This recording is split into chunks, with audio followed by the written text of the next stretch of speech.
Hello, hello, hello guys! J'espère que vous allez bien. Bienvenue à un tête-à-tête entre survivants. Aujourd'hui, on aura un tête-à-tête avec le parrain de survivants, Jeffrey Julien. Nous, l'équipe survivant, votre équipe survivant qui est à votre service pour créer des conférences à votre image. On a rencontré Jeffrey au dernier photoshoot et à nos rencontres hebdomadaire, je pourrais dire hebdomadaire, mensuelle avec lui. C'est vraiment une personne merveilleuse. Ça nous fait du bien collaborer avec lui. Le temps qu'il arrive, juste petite anecdote, on l'a trouvé grâce à Bianca Ashley qui était conférencière de l'année dernière, ce qui nous montre vraiment que chaque personne te permet d'ouvrir certaines portes dans la vie, que ce soit positive ou négative. Et Bianca nous a ouvert des portes encore plus positives. Puis quand on l'a rencontré avec l'équipe, on se disait tous, waouh, c'est tellement le fun parce que on a une marraine qui est incroyable, on a un parrain qui est incroyable. Ils ont tous les deux des histoires incroyables. Puis non seulement leur histoire, leur personne, mais c'est juste le fun de travailler avec eux. Et c'est ça qu'on parlait avec l'équipe. On est toutes des personnes qui venons avec des bagages, qui venons avec des histoires. Moi, le mien, je l'ai quand même partagé un tout petit peu de temps à autre sur la page. Et moi, dans ma vie, je parlais pour moi, mais pas au nom de toute l'équipe nécessairement. J'ai jamais eu à travailler avec des personnes avec qui c'était good vibe, avec qui c'était fun.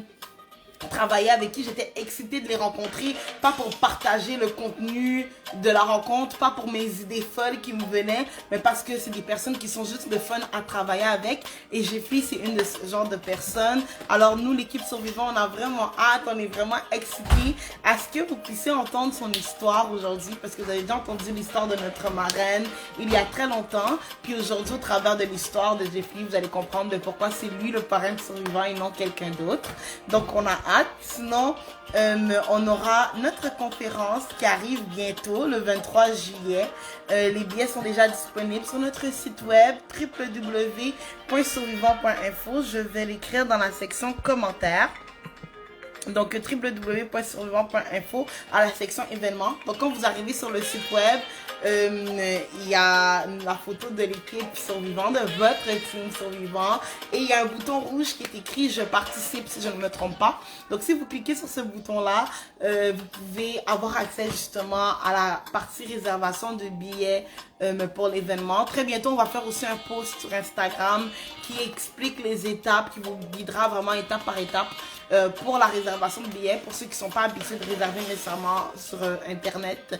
Donc, on va vous faire ça pour vous permettre juste de vous guider puis de vous outiller. Donc, c'est ça. Sinon, on a vraiment hâte au 23 juillet.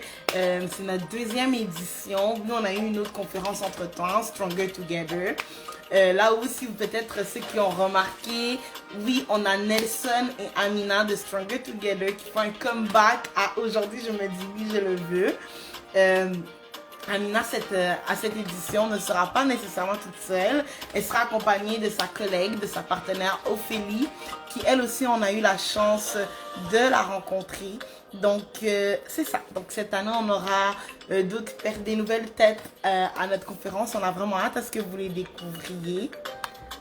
On a vraiment hâte à ce que vous les découvriez. Donc, votre billet sur le site, comme j'ai dit tantôt. Puis là, on attend notre parrain pour qu'il puisse nous partager son histoire de résilience, son histoire de pourquoi, selon lui, il se définirait comme un survivant. Donc, c'est ça, là, je l'ai vu. Et j'essaie de le faire rentrer dans le live. Raison pour laquelle j'ai une expression faciale. OK.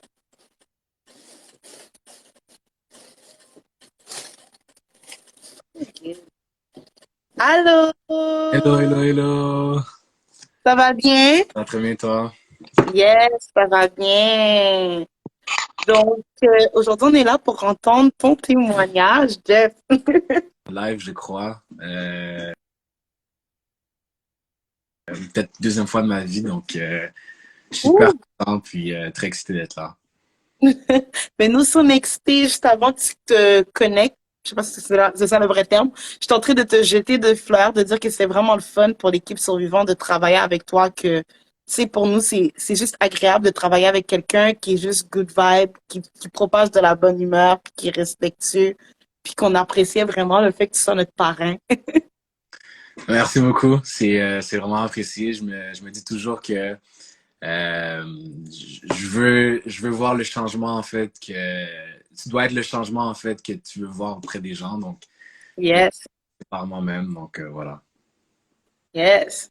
Donc, Jeffrey, raconte-nous un peu, dans le fond, ton background. Je veux dire, quand t'as annoncé, décrit sur notre page, on a dit que tu es un passionné du développement personnel. Puis, je pense que c'est une des premières choses aussi que je t'ai dit quand je t'ai rencontré, que on sent qu'il y a quelque chose derrière, même si tu n'as pas nécessairement exposé sur les réseaux sociaux.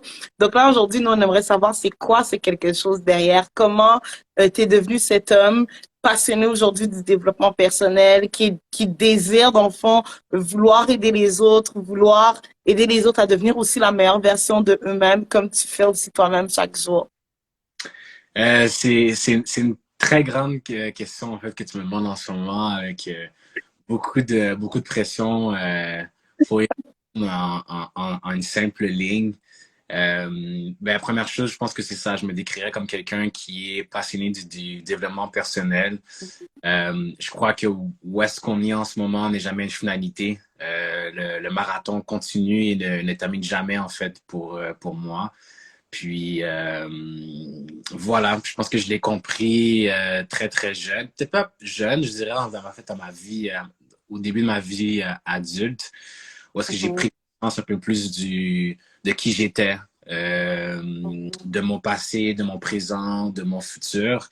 Puis c'est là un peu que j'ai pris un peu cette phrase-là que je viens de dire, où est-ce que je comprends qu'est-ce qui est arrivé dans le passé, mais je comprends également que c'est pas une finalité. Euh, mhm. puis que je suis le maître en fait de mon destin. C'est moi qui décide en fait de ça. Puis c'est à partir de là que j'ai comme tombé amoureux justement du développement personnel, tombé amoureux justement d'être une meilleure personne. Euh, puis voilà, puis j'ai commencé justement à travailler sur moi. Ça, ce serait la question, la réponse en fait simple que je pourrais te dire, mais j'imagine qu'au futur, on va rentrer dans le sujet. Yeah. Ben, Plus j'ai vraiment énormément aimé le fait que tu as dit que tu as réalisé que tu étais maître de ton propre destin parce qu'il y a beaucoup de gens qui ne le réalisent pas dans la vie de tous les jours. Que tu sais, euh, ils se disent mon passé définit qui je suis maintenant et qui je serai demain. Et j'ai énormément aimé le fait que t'es arrivé à cette étape de ta vie où est-ce que tu réalises que ce que j'ai vécu hier ne définit pas ce que je suis aujourd'hui ni ce que je serai demain.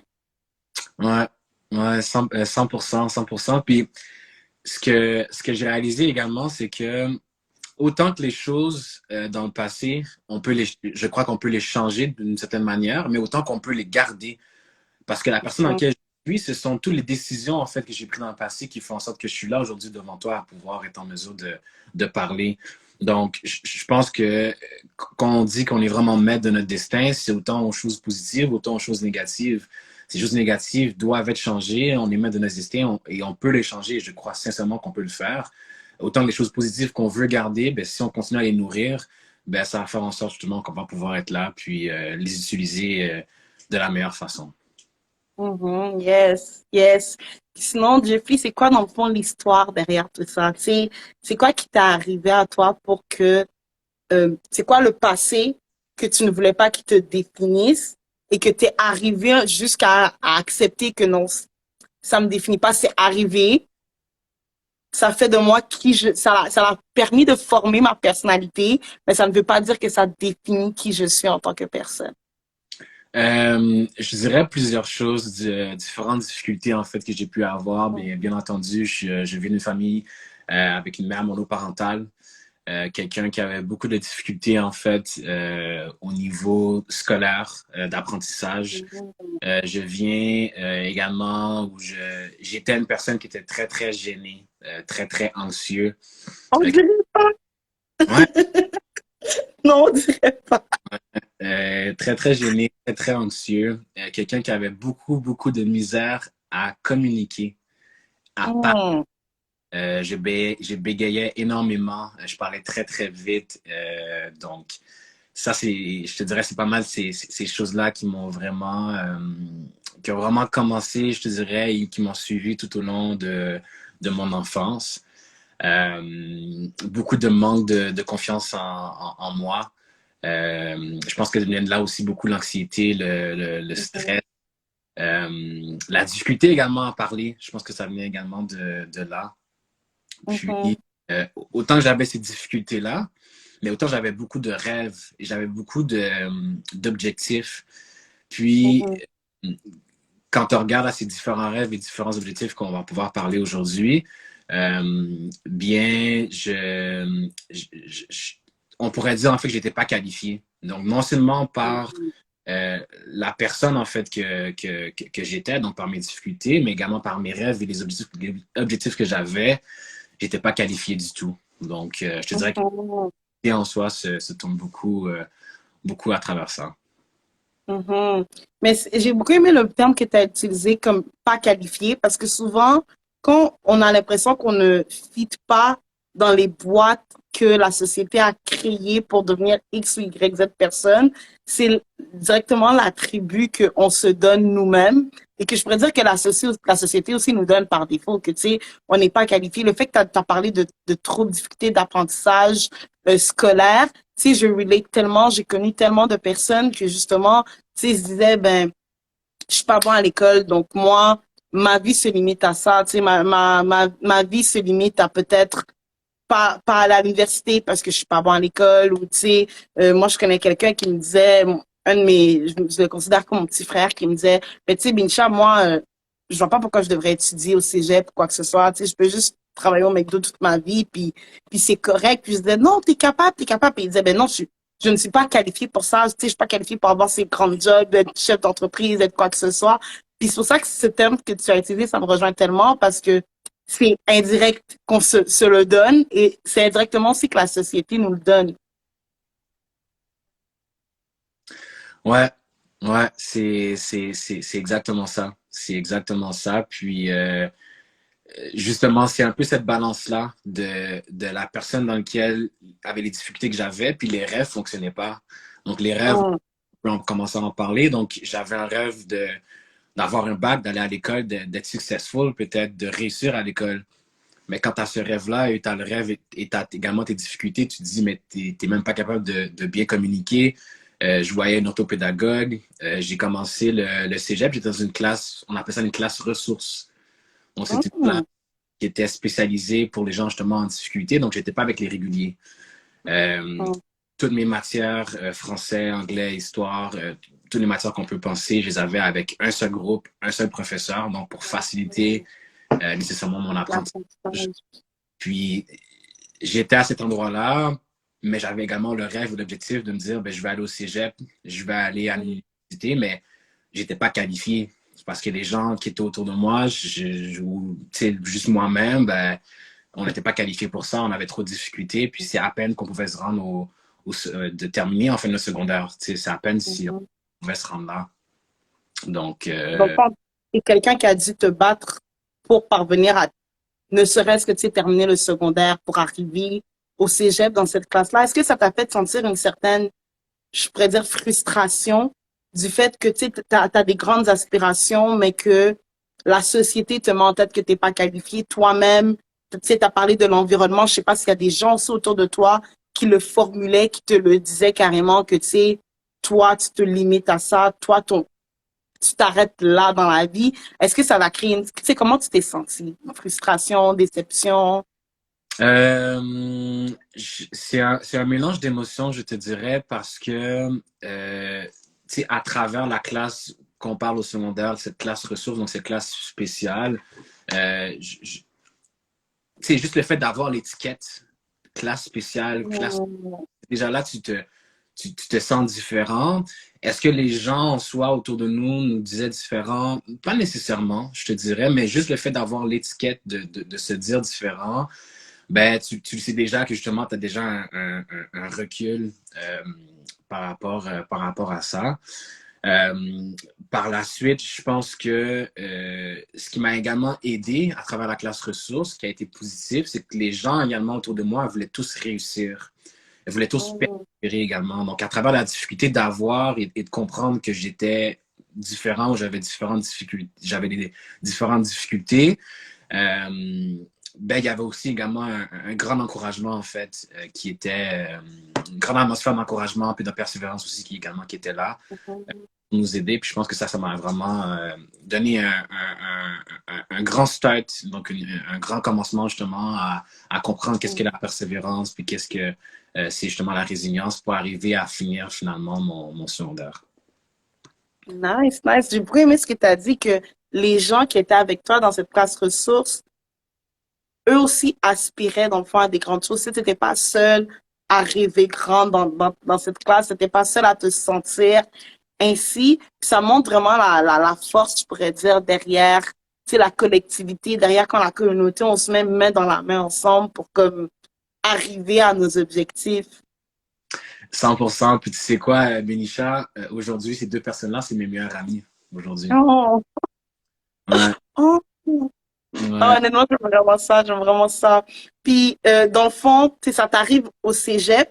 Puis là, qu'est-ce qui se passe arrivé au cégep? Tu sais, je veux dire, comment t'as fait pour passer de classe c'est ressources ou Ouais. sources?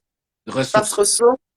ressources à cégep, puis je sais que là, tu as fini le bac et tout. Fait que comment t'es arrivé jusqu'à là, tu sais, sachant qu'on te mettait dans cette case où est-ce que tu es un élève spécial. Puis moi, je sais que souvent, quand tu es dans cette case d'élève spécial, même les profs, ils te mettent dans cette petite bulle de sécurité que, tu sais, genre, non, non, tu sais, c'est vraiment pour ton bien, mais comme tu devrais pas trop aller de ce côté-là parce que ça risque d'être difficile pour toi, comment t'es arrivé à sortir de là? Euh, ben, c'est ça, donc il y a eu cette partie-là du secondaire, je pense beaucoup de persévérance, mais tout en ayant, comment je peux dire ça, tout en prenant justement cette atmosphère de persévérance que j'avais autour de moi. Tout le monde voulait quand même réussir. Arrivé au cégep, je pense que c'est là vraiment a été mon plus grand changement et ma plus grande réalisation en fait de qui j'étais. Mm. Tu sais, qu'on parlait tout à l'heure, Benisha, du fait de comprendre, OK, comme j'ai des difficultés, je comprends de où ça vient, je comprends maintenant, mais je suis maître de mon destin. Yeah. Euh, je suis arrivé au cégep. Première session, il y avait beaucoup de monde que je connaissais. Puis la deuxième session, je me suis retrouvé toute seule, en fait. Puis c'est vraiment là que le déclic s'est fait.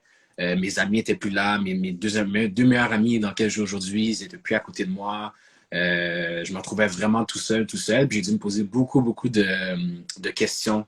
J'ai dû me re-questionner. Puis tout ce re-questionnement-là, je comprends aujourd'hui, ben c'est ça en fait qui m'a rendu là aujourd'hui. Ça a été vraiment le commencement de tout. Donc à ma première année, je suis rentré en administration. Pas en administration, excuse-moi, en accueil. Donc parce que Mhm. tu as peur en fait dans la vie. En fait, excuse-moi. Je savais qu'est-ce que je voulais faire, mais à cause de mes notes, je pouvais pas. Donc, Oh. ouais, J'aime donc vraiment ce que tu viens de dire, Jeffrey. Je trouve ça tellement important parce que je suis passée par là, pas de la même manière que toi, mais je comprends ce que c'est quand tu veux rentrer quelque part puis que t'as pas nécessairement les notes pour. Puis j'ai ouais, l'impression que le système dans lequel on est, pas pour trop critiquer le système parce que je sais qu'ils font du mieux qu'ils peuvent, mais j'ai l'impression qu'on nous met dans cette boîte-là que, tu sais, genre, ben, si t'as pas les notes, c'est juste que, tu sais, oublie, genre, prends ouais, une autre option ou si c'est pas prendre une autre option, tu sais, on nous fait croire que comme, t'es déviant, il y a quelque chose de pas correct chez toi pour ne pas être, alors que les gens ne le réalisent pas puis ils ne le savent pas parce que l'information n'est pas donnée facilement, mais il y a tellement de chemins que tu peux utiliser pour au niveau des études pour parvenir à réaliser tes objectifs. ouais, 100%. Puis je pense que l'une des erreurs qu'on fait beaucoup, que la société va nous mettre beaucoup de pression sur, c'est de savoir à 17 ans qu'est-ce qu'on va faire de notre vie. Oh my God. C'est incroyable. Je me dis, tu sais, on va le voir aujourd'hui, mais tout ce que j'ai fait pour arriver aujourd'hui, faire ce que je fais comme entrepreneur, jamais j'aurais pu savoir ça quand j'avais 17 ans. Tu sais, c'est tellement une énorme pression. Louder. Sérieusement, c'est une énorme pression. C'est le truc que je me suis, depuis que je savais que comme à 17 ans, je devais choisir mon cégep, on me disait, mais tu sais, choisir ton cégep, mine de rien, c'est choisir ton parcours de vie. Puis j'étais comme, j'ai 17 ans, comme, je sais même pas qu'est-ce que je veux manger demain. Alors, me demander mon parcours. Je veux dire, il y en a qui l'ont dès 17 ans, puis c'est très correct aussi. Mais je sais qu'il y a des gens que, moi, c'était mon cas, que tu sais, ça te fait sentir pratiquement anormal de pas savoir ce que tu veux à 17, 18 ans, alors que tu sais, t'es encore jeune, puis ça n'a même pas rapport avec la jeunesse. Tu peux te réveiller à 40 ans, puis réaliser que ce que tu fais, c'est pas ce que tu veux faire, puis te réinventer, puis c'est très correct. Mais on nous fait croire que tu es obligé de suivre cette ligne directrice-là, que 17 ans, je sais ce que je veux, je finis mon cégep, puis genre 23 ans max, j'ai mon bac, j'ai tout, puis je commence ma vraie vie d'adulte, ma carrière, alors que chacun a son chemin. Puis l'important, c'est que tu sois heureux à la fin de ta journée. Exactement, exactement, exactement. Puis, je te donne une petite anecdote que moi, ça m'a impacté quand j'étais jeune au secondaire. Il y a une prof qui nous avait fait un tableau.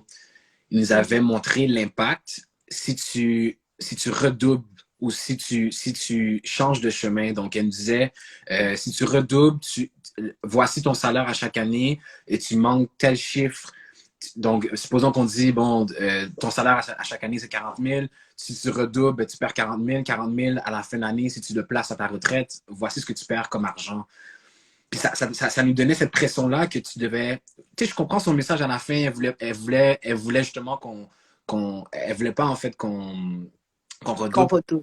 Oh, mais à travers ça, moi, ce que j'en retenais, c'est ben, tu peux pas changer. Tu peux pas arrêter le programme et revenir. Tu dois absolument savoir qu'est-ce que tu fais en sortant d'ici parce que sinon, tu es en retard. Tu es en retard et Mhm. tu perds ci et tu perds ça et tu perds ça. Puis, justement, vers cette période-là, ben, j'ai réalisé que le travail va toujours être là. Le travail va toujours être là. J'ai pas besoin de me presser à commencer à travailler ou quoi que ce soit, puis trouver. Je peux prendre mon temps et me découvrir et savoir qu'est-ce que je veux en fait dans la vie. Puis cette grande période, justement, où est-ce que je me suis retrouvé tout seul au cégep, où est-ce que j'ai compris mes difficultés, je me suis dit, ben, en fait, je me suis posé la question, Jeffrey Junier, qui il veut devenir dans la vie? Qu'est-ce qu'il veut accomplir? Qu'est-ce qu'il veut faire? Puis j'ai arrêté de regarder à ces choses-là qui me définissaient peut-être comme, comme personne non qualifiée, mais regarder plus à la personne en laquelle je voulais devenir. Puis c'est là Yes. justement, que j'ai commencé à faire des choix vraiment différents que je continue à faire encore aujourd'hui. Yes. J'ai énormément aimé, tu sais, la dernière phrase que tu viens de dire, que tu as arrêté de regarder les choses qui te fait que la société te définit comme personne non qualifiée pour te concentrer sur ce que toi, tu aimerais devenir. Puis c'est tellement important, même dans ton processus, tu sais, de choix de carrière, de choix, je veux dire, peu importe les choix que tu dois faire, de juste penser à ce que tu veux. Parce que j'ai l'impression qu'on nous met tellement la pression sur le résultat que beaucoup en ligne de compte, ils oublient ce qu'ils veulent vraiment, puis ils se focus sur, OK, ben l'important, c'est que j'ai choisi une carrière. L'important, c'est que j'ai mon bac. L'important, c'est que j'ai mon deck. L'important, c'est que j'ai un conjoint. L'important, c'est que j'ai la bague à la main. Alors que, à the end of the day, tu sais, cette décision, ça affecte ta vie. Puis si t'es pas heureux avec cette décision, ben c'est toute ta vie que tu es en train de débalancer pour terminer soit ta vie en ayant beaucoup de regrets. Puis en disant à tes petits-enfants, oh, ben, tu sais, si c'était à refaire, ou soit tu vas terminer à 40 ans en te disant que, OK, non, c'est fini. Puis là, tu vas te demander si tu es en retard alors que tu n'étais pas en retard puis que tu avais eu l'occasion de faire mieux. 100%, 100%, 100%. Puis cette compréhension justement de regarder à qui je veux devenir, ben, a vraiment tout commencé en fait pour moi. Mhm. Euh, Tout commencé d'autres difficultés, bien entendu, mais a commencé vraiment à faire en sorte que je ne suis pas resté la personne dans laquelle je suis, mais j'ai été capable justement de me développer. Et l'une des Mhm. choses que j'en suis très, très fier aujourd'hui et j'en suis très, très content, c'est d'être là avec toi aujourd'hui, Benisha, de comprendre que j'avais une difficulté justement à communiquer. Puis je me suis dit, ben, je dois travailler là-dessus. Donc, je me suis lancé dans un travail qui me demandait en fait de parler, de communiquer avec les gens à différentes justement sphères. Donc, j'ai travaillé à la banque, j'ai travaillé au Carrefour Laval pendant très, très, très, très longtemps. Ça, c'est venu me challenger justement sur cette sphère-là. Donc, en fait, quand je pense à mon histoire, elle est vraiment remplie de petits goals, de petits objectifs, de petits rêves.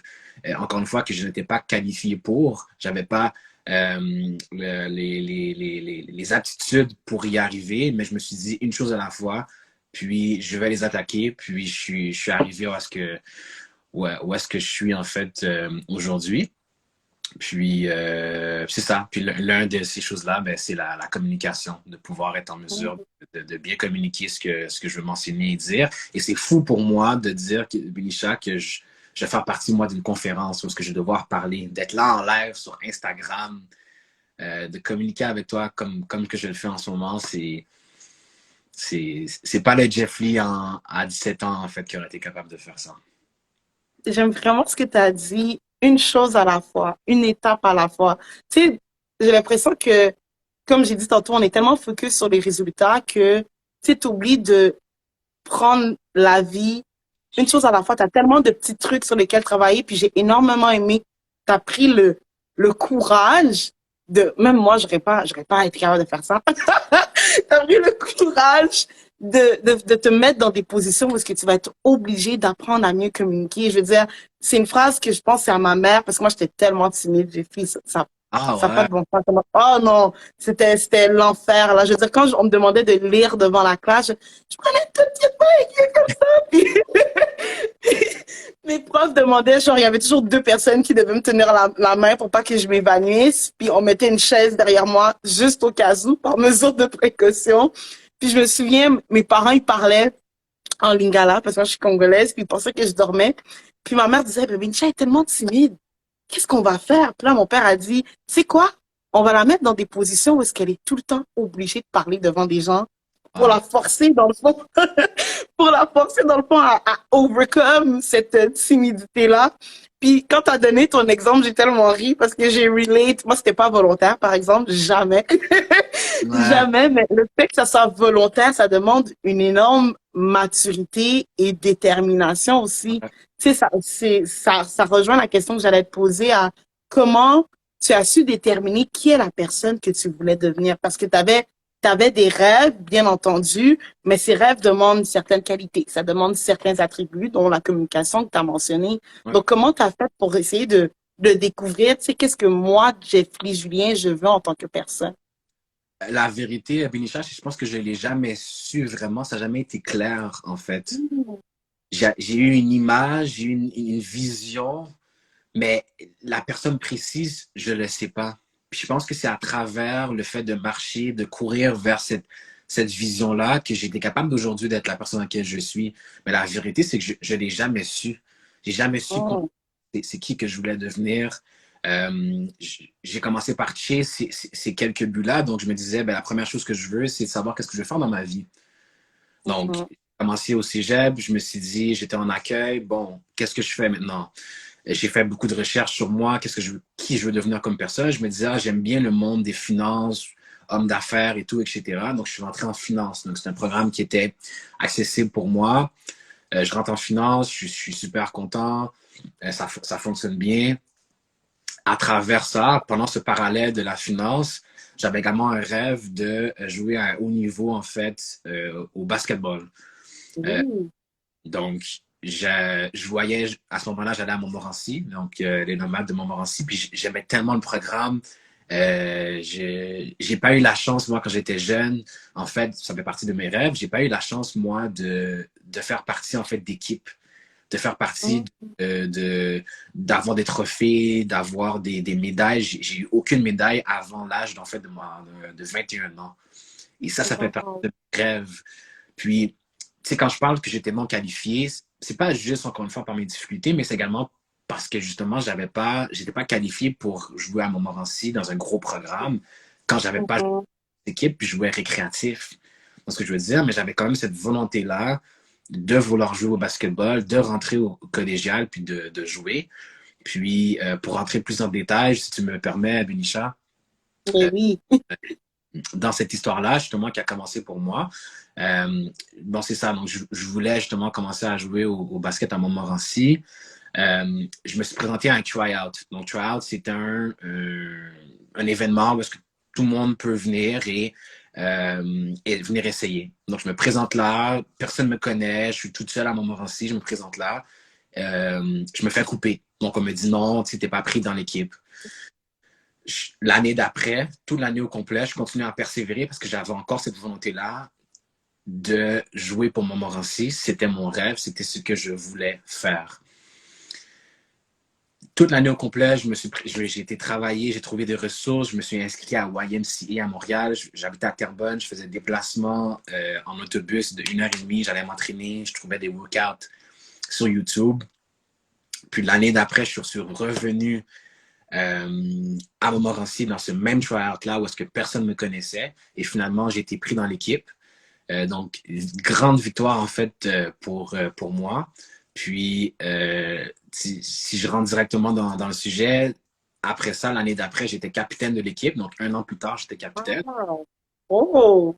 Et ma deuxième année, donc la même année que j'étais capitaine, on a gagné le championnat en fait du collège Montmorency en 2016. Donc, on a gagné en tant que capitaine et c'était ma dernière game collégiale à ma dernière session que je terminais le cégep. Donc, voilà. Donc, ça fait partie d'une petite histoire, une petite victoire, un petit rêve que j'ai réalisé, mais qui est venu de très, très, très, très loin avec beaucoup de persévérance qui a comme un peu commencé mon cheminement.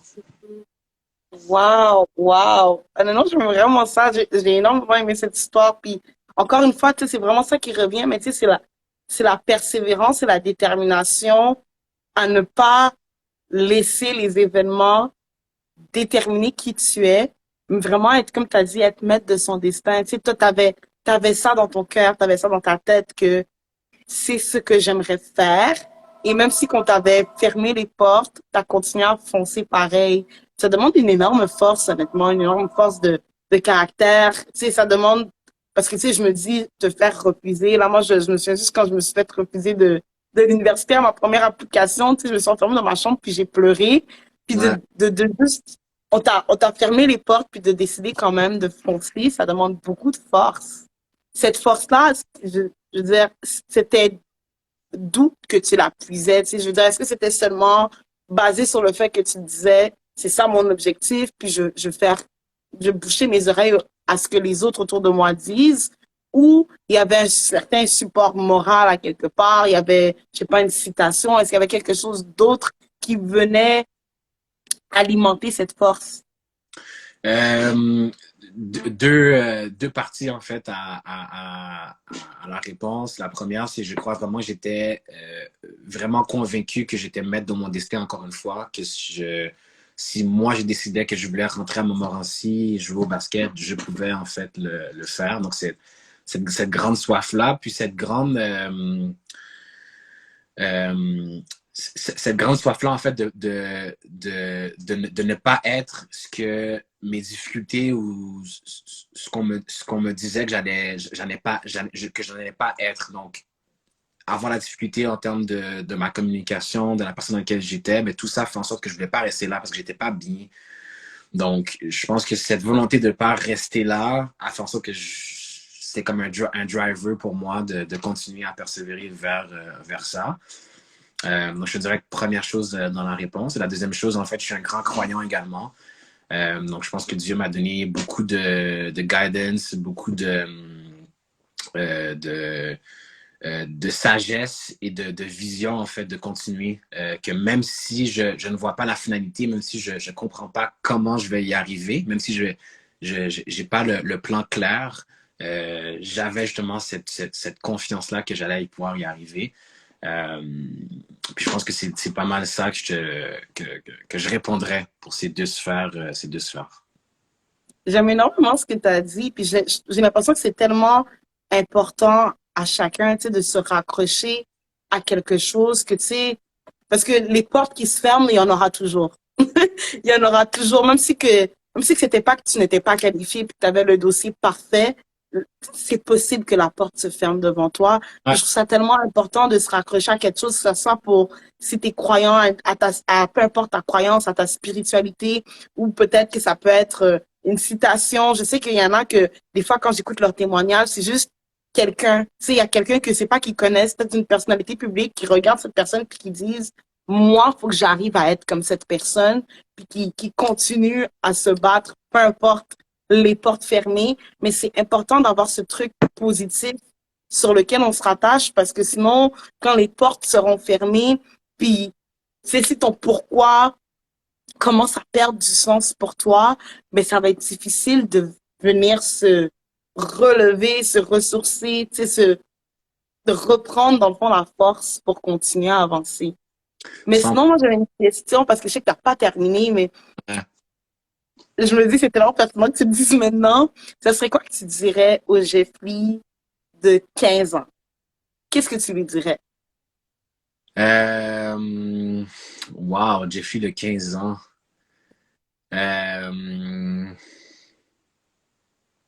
Euh, bonne question. Jeffrey de 15 ans, qu'est-ce que je lui dirais? Euh, N'aie pas peur, je crois. Je crois que je dirais de pas avoir peur, de pas avoir peur. Puis je pense que ça fait peur de certaine manière de pas avoir les réponses parce que je pense qu'on n'est jamais certain de ce qu'on fait, de la finalité en fait du résultat final. Puis encore aujourd'hui, de ce que j'en vis, en fait, même dans mon travail, encore aujourd'hui, je suis pas sûr. Si j'ai une vision, je sais ce que je m'en vais, mais la finalité, c'est la destination finale, je ne la connais pas. Puis je pense que je lui dirais à ce Jeffrey de 15 ans que non, peut-être que tu sais pas où est-ce que tu veux faire dans la vie, peut-être que tu n'as pas les résultats, peut-être que tu as des difficultés, mais n'aie pas peur. N'aie pas peur, puis euh, tout va revenir à l'ordre. Donc, je pense que je répondrai ça. Yes, j'aime vraiment ça. Donc, là, on est rendu, il a réussi à être capitaine de basket. Déjà, une étape de relever. Ensuite, tu t'es mis dans des positions te forçant à travailler sur tes habiletés communicationnelles. Là, maintenant, comment t'es arrivé jusqu'à devenir l'entrepreneur que tu es aujourd'hui? Ben c'est ça, il y a différents autres objectifs et rêves avant d'arriver à ça. Puis je reviens à une question que tu m'as posée tout à l'heure, Benisha, tu me demandais une citation. Euh, Mm. je partage une citation pour moi qui a été très très fort et que j'utilise encore aujourd'hui. C'est qu'est-ce que tu vas faire aujourd'hui pour être meilleur demain? Mm. Donc, cette phrase-là ou cette citation-là vient pour moi à comprendre l'importance de aujourd'hui. Comprendre l'importance de aujourd'hui. Tu peux être meilleur. Aujourd'hui, tu peux être une meilleure personne. C'est aujourd'hui qui compte. C'est pas hier, c'est pas demain. C'est qu'est-ce que tu peux faire aujourd'hui. Qu'est-ce que tu peux apprendre aujourd'hui pour être une meilleure personne, pour te développer. Euh, Puis qu'on pense à demain, donc demain, ça peut être dans 2 ans, dans 3 ans, dans un objectif que tu as, dans un rêve que tu as, mais à la fin, tu as un rêve, donc qui est ton demain, et tu as des objectifs, tu as des choses dans lesquelles tu peux faire aujourd'hui qui peuvent te rendre plus proche de ça. Donc, exemple très, très simple, j'étais quelqu'un qui aimait beaucoup les gens qui aiment lire, mais je n'étais pas un lecteur. Donc, qu'est-ce que je peux faire Mm. aujourd'hui pour être meilleur éventuellement pour être un lecteur? Ben, je peux prendre une page et je peux lire un paragraphe, une phrase, une page tout de moins. Mais ça fait en sorte que juste le fait que je l'ai fait aujourd'hui, ben, ça me rapproche plus proche en fait de celui-là. Euh, Puis ça, c'est quelque chose qui m'a beaucoup drive en fait. C'est que j'ai pas nécessairement Mhm. aux défaites, j'ai pas nécessairement regardé aux portes qui se sont fermées, mais j'ai continué à regarder à mon objectif, au demain. Je me suis dit, mais reviens à aujourd'hui. Je comprends que j'ai des limitations, mais qu'est-ce que je peux faire moi en ce moment pour faire en sorte d'arriver à ce but-là? Puis c'est les petites habitudes, c'est les petits steps qui ont fait en sorte justement que j'étais capable d'en arriver là.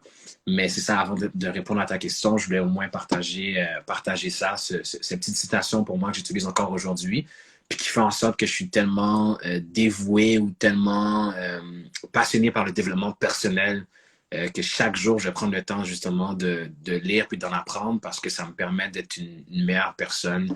Puis ça commence. Mhm. Mhm. J'ai énormément aimé cette citation, tu sais, parce qu'à la fin de la journée, t'es pas en compétition avec les autres, mais avec toi. Tu sais, quand je dis avec toi, c'est pas d'une manière négative, mais l'objectif, c'est que tu deviennes une meilleure version de toi-même. Puis quand on dit meilleure version de toi-même, ça implique pas que déjà tu n'es pas une bonne version. Tu sais, ça implique juste qu'il y a toujours des petites affaires à améliorer. Tu sais, comme la communication, moi j'étudie en communication, puis tu sais, j'apprends des trucs sur les conflits, la meilleure manière d'écouter, puis tu sais, je réalise que des fois, genre, les gens autour de moi, j'ai l'impression que je les écoute puis que je suis empathique, mais je ne suis pas nécessairement Alors écoute, donc devenir une meilleure version de moi-même, ça implique pas que je suis une mauvaise amie, une mauvaise sœur, une mauvaise confidente, mais ça implique que je peux devenir une meilleure amie, une meilleure confidente. Donc exceller un peu plus dans ce que je fais pour me sentir en paix avec moi-même, en moi-même puis mes valeurs.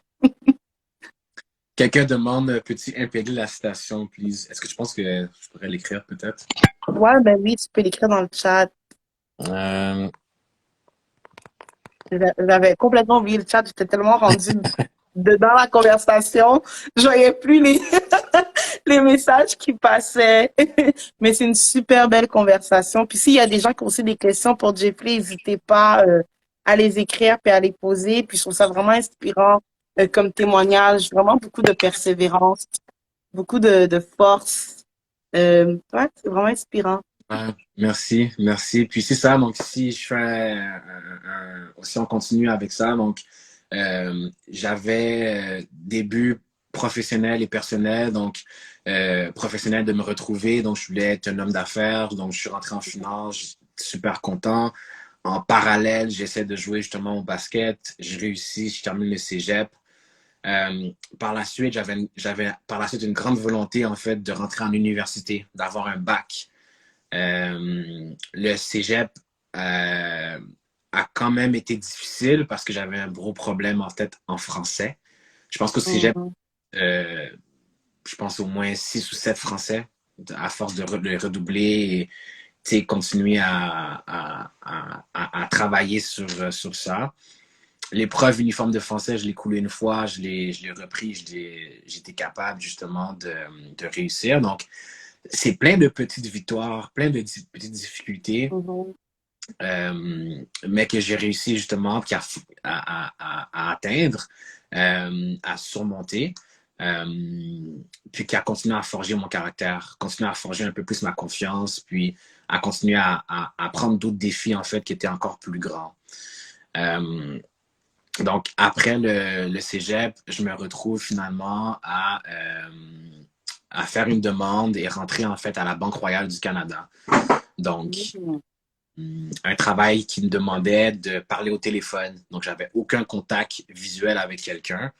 Puis je pense que cette partie-là ou cette sphère-là m'a beaucoup, beaucoup changé parce que j'ai dû être très à l'écoute. J'ai dû amener mon niveau de communication vraiment à un autre niveau. Juste le fait de rentrer à la Banque Royale, d'avoir un peu ce sentiment d'homme d'affaires. Tu sais, j'étais bien habillé, c'était du 9 à 5, c'était du 40 heures semaine. Donc, cette partie-là, ça, j'ai vraiment aimé, en fait. Donc, j'ai vraiment aimé, mais malgré ça, c'était quand même été difficile parce qu'il y avait beaucoup de choses à comprendre. Puis, Mhm. j'avais une barrière au niveau communication, comme on le mentionne. Et ma deuxième barrière, c'était l'anglais. Parce que Ouh. j'avais une grande volonté ou un grand rêve, en fait, d'apprendre l'anglais, de bien communiquer. Puis, je dirais que 75% en fait du travail était en anglais à la Banque Royale, puisqu'on traitait avec tout le Canada au complet. Donc, j'ai dû me mettre dans cette position-là, inconfortable, pour justement arriver à ça et arriver aujourd'hui à, je pourrais dire, je parle 3 langues, puis l'anglais, c'est vraiment pas un souci, en fait, pour moi. Mais ça également fait partie de mes rêves, de mes objectifs que j'avais plus jeune, euh, puis qui a été une grande réussite pour moi aujourd'hui. Yes, j'ai énormément aimé ce que tu as dit. Le fait que tu es rentré dans un emploi, tu sais, toi, ton objectif, c'était tes problèmes de communication. Puis, tu sais, c'était comme réaliser deux objectifs en même temps parce que j'imagine travailler en plus à la banque, ça demande beaucoup de choses. Puis le service à la clientèle, les gens sont pas nécessairement gentils avec toi au téléphone. Donc, ça demande que tu puisses avoir une certaine maîtrise de ce que tu racontes parce que sinon, les gens vont te ramasser pas mal vite. Donc, c'était comment l'expérience? Parce que, tu ne décris pas vraiment, tu dis juste que tu as réussi ton objectif, mais l'expérience en soi, tu sais, ça doit être inconfortable. Oh mon Dieu. Ouais, puis définitivement, puis je suis content que tu mentionnes ça parce que le changement, il est difficile. C'est la douleur, en fait. Tu vis de la douleur parce que tu te fais accrocher dessus. On t'envoie chier. On veut ton superviseur. Tu vis de la gêne, tu vis de l'inconfort, tu cherches tes mots, tu parles mal, tu le sais que tu formules mal tes phrases, donc c'est ça, tu vis de la douleur, la vérité, puis je pense que c'est quelque chose dans lequel on va moins parler aujourd'hui, je trouve, le fait que l'inconfort, c'est de la douleur, c'est du stress, c'est de l'anxiété, mais à la fin, ce qui est bien, c'est qu'on en retire pas un trophée, mais on en retire quelque chose de positif par la suite. Ouais. Euh, puis je pense que c'est ça. Je pense que si j'avais à te répondre de comment je me sentais, ben, c'était inconfortable. C'était Mhm, difficile. C'est ça. C'était painful, si je peux utiliser mhm. le terme. Mais à travers ça, c'est ça qui a fait en sorte que ça l'a bâti, que je suis en mesure aujourd'hui de pouvoir être là avec toi aujourd'hui, puis bien communiquer Mhm, ce que je veux te partager. Euh, mhm. Puis c'est ça en fait. S'il y a bien quelqu'un qui est là aujourd'hui qui peut entendre ce message, mais c'est de comprendre que changer, c'est difficile. C'est Yes. difficile, ça demande beaucoup de travail. Puis ça demande d'une certaine manière de souffrir d'une certaine manière. De souffrir, tu sais, de prendre souvent ces heures-là. Mais à la fin, c'est ça qu'il faut justement pour changer. Mhm. Mhm. J'aime vraiment ce que tu dis. Il y a quelqu'un dans les commentaires qui dit I've experienced this as an anglophone in a predominantly French-speaking role in insurance. OK. Elle travaille dans les assurances, dans un domaine francophone, puis elle est anglophone. Alors, elle comprend à 100%. Puis j'aime vraiment ce que tu as dit parce que moi, je crois vraiment que des fois, pour réaliser certains objectifs, tu dois traverser cette saison d'inconfort.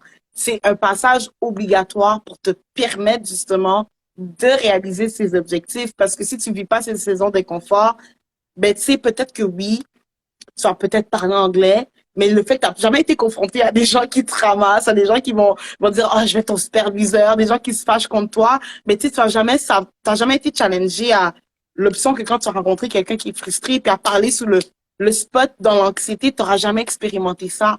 Et peut-être que tu es appelé à expérimenter ça parce que tu sais là par exemple tu es dans l'entrepreneuriat aujourd'hui, les entrepreneurs n'ont pas la vie belle tous les jours, ils font face à des frustrations parfois qui demandent que tu sois capable de répondre malgré que tu es stressé puis que tu es anxieux, de répondre de manière posée puis rapide. Donc oui, j'aime vraiment ce que tu as dit.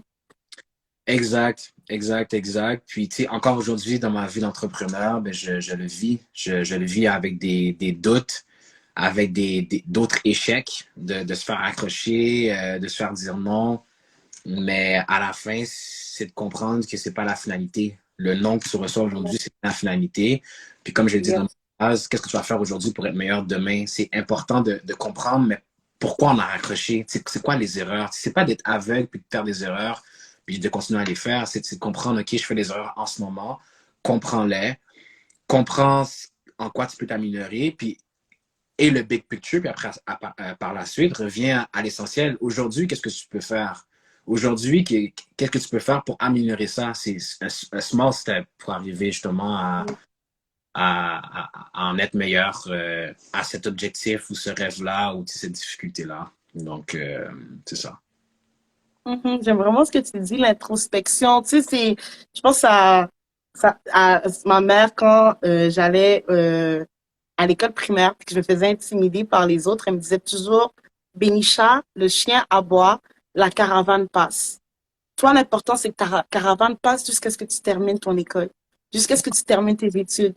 Mais Ah, pendant que ta caravane roule, ça n'empêche pas que les chiens vont aboyer. Puis c'est vraiment ce que tu dis, que tu sais, oui, ça fait mal, c'est gênant. Tu as dit tantôt ce mot-là, puis c'est vrai, c'est gênant. T'es là, tu mets tous tes efforts, puis qu'on te ramasse comme ça, c'est gênant, c'est inconfortable. Mais l'important, c'est que ta caravane puisse passer où est-ce que tu désires qu'elle puisse aller. 100%, c'est exactement ça. Puis, bien, c'est ça. Donc, il y a eu RBC. Je termine RBC. Puis, à travers ça, j'ai également eu un objectif de jouer au football. Pendant ce même temps-là. Donc, pendant que je suis en train de travailler très fort pour mes buts professionnels, ben, je travaille également sur mes buts personnels. Puis, je pense que c'est vraiment important Je pense que c'est vraiment, vraiment important de travailler justement sur ses buts professionnels et personnels. C'est quelque chose dans lequel quand on regarde mon parcours, on voit que c'est simultané. Les deux se font en même temps. Donc, pendant que j'avais ces difficultés-là à Banque Royale, j'ai eu la chance également de commencer le football. C'était un rêve que j'avais. C'était un rêve justement que je voulais et que j'ai pas eu la chance de faire quand j'étais plus jeune. Donc, j'ai commencé à jouer au football. J'ai joué pour l'équipe de Laval, c'est une ligue de garage, donc tout simplement. Puis, ça s'est super bien passé, une super belle saison. Euh, Puis le rêve devient encore plus grand au fur et à mesure en fait que de ma saison. Puis je me vois et je me visualise jouer pour universitaire. Donc particulièrement les Carabins de l'Université de Montréal. Euh, Puis par miracle ou par la gloire peut-être de Dieu, je finis à peine, ça fait peut-être 4 mois que je joue au football, je finis par me faire recruter par l'Université de Montréal. Euh, et j'accepte de m'y rendre. Puis tu sais, ce qui est important avant de sauter à l'histoire, puis la super belle histoire qui est de l'Université de Montréal, puis que j'ai accompli ce rêve-là, c'est de comprendre que, encore une fois, j'étais pas qualifié. J'étais quelqu'un à la base qui avait jamais joué au football, j'avais joué dans une ligue de garage. Tous les joueurs de l'Université de Montréal ou dans cette ligue-là ont joué au football depuis 10 ans, depuis 15 ans. Qui suis-je moi pour me dire que je peux rentrer là et compétitionner contre ces personnes-là? J'étais non qualifié, j'avais peur, j'avais vraiment pas les capacités ou les compétences pour y arriver. Puis à la fin, malgré que je n'ai pas qualifié, on m'a quand même donné une chance, on a vu quelque chose en moi et j'ai décidé de, justement de m'y rendre là. Donc, je pense que la chose à comprendre ou à pas prendre à la légère, c'est le fait que j'ai vraiment décidé. C'est le fait que j'ai pris la décision de me rendre là, puis d'être gêné devant les gens. Tu comprends, de vivre cet inconfort, puis de montrer aux gens que comme moi, je suis pas à ton niveau, puis j'ai beaucoup, beaucoup de choses à apprendre, mais je vais quand même m'y rendre, je vais quand même vivre l'inconfort. Puis, je pense que c'est ça. Ça a été un grand choix, mais qui m'a rendu très, très loin, en fait, aujourd'hui. Donc, je sais pas si tu voulais dire quelque chose avant que je continue. Non, j'ai juste vu le commentaire de Chute les femmes parlent. D'ailleurs, je les salue. Puis je les remercie pour tout le beau travail qu'elles font pour les femmes ici à Montréal et en France aussi, si je ne me trompe pas. Elles ont écrit comme commentaire, syndrome de l'imposteur, toujours Ouais, à nous chuchoter des choses. ouais, le syndrome de l'imposteur, c'est vraiment, vraiment, vraiment ça. Euh, Puis voilà, bref, pour continuer l'histoire, je sais que le temps avance super, super rapidement. Finalement, j'arrive à Carabin, je passe plusieurs mois là-dedans, environ plusieurs mois là-bas, donc environ 10 mois. Je vis une expérience incroyable, je rencontre des gens super, j'apprends, je me développe, je réussis ce rêve, finalement, de m'avoir vu jouer universitaire. Puis une semaine avant le début de la saison, donc une semaine avant finalement que le vrai rêve, la vraie saison arrive, je me fais couper en fait par l'équipe. Donc l'équipe je suis coupé en fait de l'équipe. Puis un peu la même histoire que le basket. Je me suis fait couper, mais j'ai voulu quand même continuer ce rêve-là de jouer universitaire. Donc j'avais cette vision, j'avais une équipe peut-être en tête, l'équipe n'a pas fonctionné, ben, je garde quand même la vision. Puis un an plus tard, j'ai changé en fait d'école. Je suis allé à Sherbrooke. Puis j'ai joué finalement contre les Carabins en fait. Donc j'ai réalisé ce rêve-là justement en jouant universitaire puis en passant mon temps là-bas à l'université en jouant au football. Donc encore une fois le même principe, la même roue. Je me suis fait dire non. Puis je me suis dit, je suis maître de mon destin. Si je veux y arriver, je vais y arriver. Puis voilà. Yes, j'aime beaucoup ça. Puis, tu sais, c'est une phrase que tu répètes souvent depuis tantôt. Puis, j'ai l'impression que c'est normal aussi parce que tu as vécu beaucoup de portes qui se sont fermées. Mais j'aime j'essaie de pas utiliser le même mot que tantôt, mais c'est vraiment ça la persévérance. Tu sais, que malgré que les portes se ferment, tu continues à te battre. Puis ça demande de savoir aussi, d'avoir vraiment une conscience de qui tu es, ou même si c'est pas nécessairement de qui tu es, mais comme tu disais, de qui tu aspires à devenir. Parce que, tu sais, à la fin de la journée, il y a que nous qui pouvons définir qui nous sommes en tant que personne. Peu importe ce que les gens nous disent, peu importe ce que les portes qui seront fermées, on est les seuls qui peuvent nous donner notre propre définition. Puis, tu sais, j'aime vraiment le fait que toi, malgré que les portes se fermaient, tu disais non. Moi, Jeff Lee, c'est pas ça qui me définit. Au contraire, puis tu continues à imposer ta définition à la société. Exact. Puis si je peux donner un autre mot, tu sais, oui, c'est la persévérance, mais c'est aussi des sacrifices. Euh, Mhm. c'est un autre sujet également que je pourrais parler, c'est que j'ai fait beaucoup de sacrifices. Je peux t'en donner un. Tu sais, autant que RBC, c'était un emploi que j'ai beaucoup aimé. J'ai également eu la chance d'avoir une voiture à travers ça, d'avoir ma première voiture que j'ai achetée à travers RBC. Autant que j'étais très, très content justement d'être à l'université, d'être dans un programme, puis de savoir un peu où est-ce que je m'en allais. Mais autant que j'ai sacrifié tout ça. Qu'est-ce que je veux dire par là? C'est que entre le moment que je me suis fait couper par Carabin pour arriver à Sherbrooke dans une autre équipe, Sherbrooke m'avait seulement invité en fait avant la saison à un try-out. Un peu comme Montmorency. Mais Mhm. avant le try-out, ce que j'ai fait, c'est que j'ai quitté mon emploi. J'ai quitté ma voiture. Et j'ai fait une demande à l'université pour changer d'université, en fait. Puis tout Mhm. ça à partir d'un try-out, à partir d'un essai. Mhm.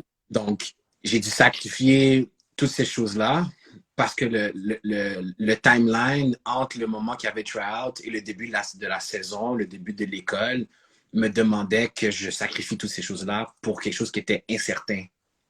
Mhm.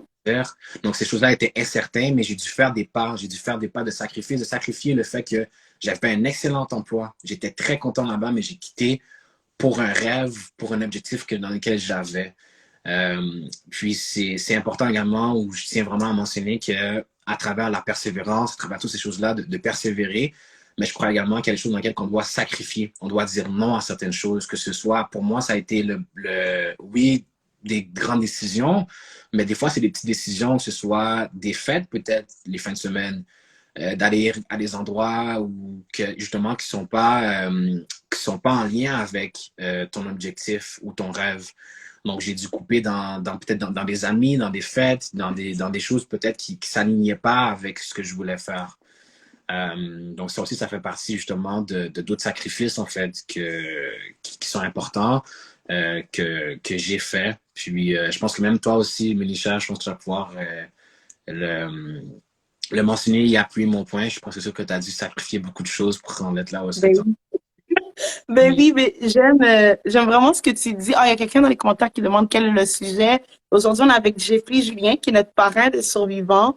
Et il nous permet, dans le fond, de le connaître un peu plus en nous partageant son parcours qui est très inspirant, vraiment très inspirant. Restez sur le trait parce que moi, j'aime beaucoup les films sportifs, les films qui parlent d'une histoire vraie d'un sportif parce que je trouve ça tellement inspirant puis motivant. Puis il me parle, puis j'ai l'impression de regarder un film sportif. C'est vraiment niaiseux comme exemple, mais c'est vraiment comme ça que je me sens. Donc, pour revenir à ce que tu disais, le sacrifice, j'ai énormément aimé ce que tu as dit. Le fait que des fois, tu dois sacrifier quelque chose qui est bien, qui est confortable pour l'incertain parce que tu veux réaliser ton objectif. Puis tu sais, c'est vraiment ça que je pensais en plus justement ce matin en me disant, je me suis lancée dans le survivant là sur un coup de tête. C'était pas quelque chose. Pourtant, je suis quelqu'un qui aime planifier, calculer, contrôler, je pourrais dire. Tu sais, derrière moi là, si vous le voyez, j'ai acheté ça pour la maison là, un weekly planner. Il y a personne qui le lit à part moi, mais ça me fait juste sentir en sécurité de savoir que mon environnement est contrôlé, que tu sais mes journées sont détaillées. Puis quand je me suis lancée dans le survivant, je savais pas dans quoi je m'embarquais. J'avais aucune idée dans quoi je m'embarquais. C'est un rêve, c'est une envie qui m'est venue comme ça sur un coup de tête. Puis je me suis dit, OK, je me donne un an pour organiser cet événement. Puis je le voyais tellement petit. Alors, quand je le voyais petit, je me disais, ça se faire avec ma famille, mes amis. Puis le fait Ouais. que je le voyais petit, je me limitais, entre guillemets. Mais ça m'a demandé tellement de sacrifier des choses. Je veux dire, les gens, ils voient, tu sais, juste le résultat, l'événement qui est le fun, on connecte, il y a de l'ambiance. Mais tu sais, moi, ça me demandait des fois que mon temps d'études, je le repousse pour très tard le soir pour Ouais, pouvoir faire mes rencontres avec les conférenciers, avec les prestataires, avec tous les gens qu'on a besoin de rencontrer pour que l'événement soit bon. Tu sais, ça demande que je pile énormément sur mon orgueil, puis que des fois, j'aille demander à des gens que peut-être qu'en temps normal, tu sais, j'aurais dit, ah ben, sa réaction est comme ça, fait que moi, je vais pas m'approcher, mais je pile sur mon orgueil, puis je me dis, tu sais quoi, Benisha, t'en as besoin parce que c'est quelque chose qui est plus grand que toi, c'est quelque chose qui te dépasse. Fait que oui, la notion du sacrifice est tellement important, surtout pour la réalisation des rêves. Il y a le sacrifice et l'inconfort. C'est deux équations, c'est deux choses qui font partie de cette équation mathématique pour que tu réalises ton rêve. Tu veux juste pas l'éviter. Tu sais, ça demande que des fois, je pense à tous ces entrepreneurs qui mettent dans leur story, genre que le nombre de nuits blanches que je fais, les gens réalisent pas. Mais oui, ça demande que des fois tu sacrifies un bon sommeil. Ça demande des fois que tu sacrifies ta bonne alimentation. Ça demande des fois que tu sacrifies ton confort pour permettre que ton rêve soit réalisé. Mais à the end of the day, quand ton rêve est réalisé, là, t'es bien, t'es heureux. C'est une joie que tu ne peux pas décrire ni exprimer. exactement, exactement. Puis j'aime beaucoup aussi quand tu mentionnes, ben, piler sur son orgueil. C'est inconfortable de faire ça, c'est inconfortable de faire des sacrifices. Le corps humain veut rester dans sa petite coquille, dans le confort. C'est ça qu'il veut faire. Donc, c'est définitivement, je te rejoins Mhm. sur ça. Puis voilà, donc c'est vraiment ça. Puis toutes ces petites épreuves-là, Montmorency, le cégep, l'université, m'a vraiment préparé au fur et à mesure à en être où est-ce que je suis aujourd'hui. Puis ce rêve de jeune garçon d'être policier, d'être entrepreneur, ben, finalement est arrivé où est-ce que à un certain moment, j'ai pu avoir eu la chance de quitter. Donc, je travaillais plus à RBC, j'avais fini le football, je terminais bientôt l'université. Je suis rentré au Apple, puis j'avais encore une fois ce grand rêve. Donc, tout vient en fait d'un rêve, encore une fois, d'être entrepreneur puis d'avoir ma propre compagnie, de rentrer dans ce monde de l'immobilier. Puis, j'ai quitté Apple sans aucune certitude, sans vraiment aucun emploi. J'ai lancé ma propre compagnie et ça m'a pris 7 mois de foi, 7 mois de persévérance pour finalement avoir reçu mon premier contrat dans l'immobilier. Wow. Donc, j'ai quitté Apple, aucun emploi, rien, aucune rémunération.